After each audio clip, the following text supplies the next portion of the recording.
So I remember getting out of the bed, I put my gray robe on, I tied it, and I walked out of my bedroom, turned down the hallway. It's still dark in the house, and the coroner and a deputy sheriff standing there. And in my mind, I thought, why are you standing here?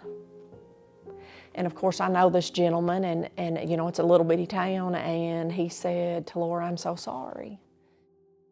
How do we make sense of the senseless, especially in times of tragedy?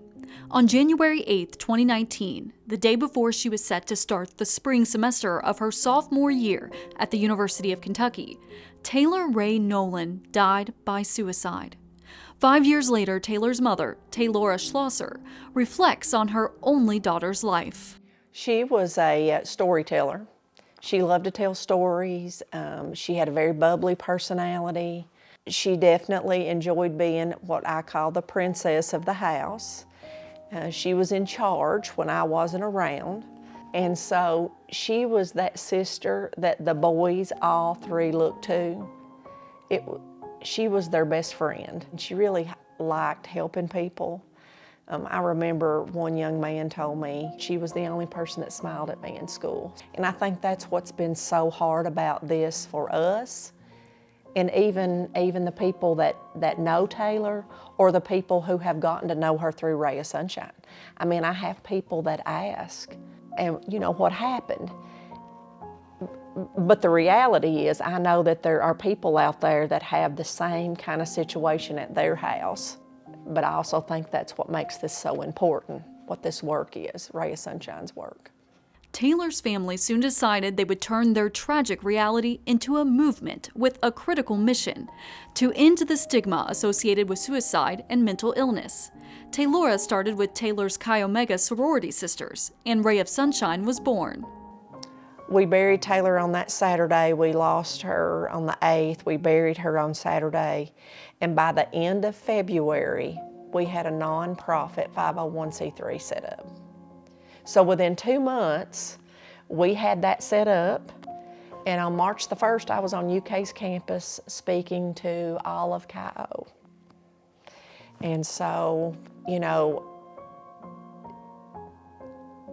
we had to change something, right? I didn't want another mother to live with what I lived through every day. I didn't want 3 boys to live without their best friend. Because if this could have been stopped, I wish it would have been stopped. But there are people out there that maybe we can stop that. We were not just going to sit and cry the whole time, right? That we were going to figure out how to turn this story around. Talora takes Ray of Sunshine across Kentucky, telling Taylor's story and advocating for mental health awareness to schools and organizations.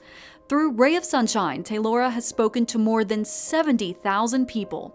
The nonprofit has also awarded more than $50,000 in scholarships to aspiring mental health professionals. And at home in Springfield, Taylor's name even makes appearances at local sporting events. I'm really, really proud of that work and just amazed that we went from, you know, this is the very first sweatshirt I ever wore. When we bought our first set of sweatshirts, I wrote a check out of my checkbook, and then we just went out. And I started out with these little bitty t-shirts with one speaking engagement, and we went from that to now we have a website, we have all kinds of merchandise. I have people that call me from all over the state that want me to come and tell this story. We've given scholarships away to over 25 different people. When you call these folks and you let them know that they've won a scholarship, their story is pretty amazing too, because they have a story as well. And there's a reason that they're majoring in mental health. I had somebody that wanted to make sure that we did a basketball game.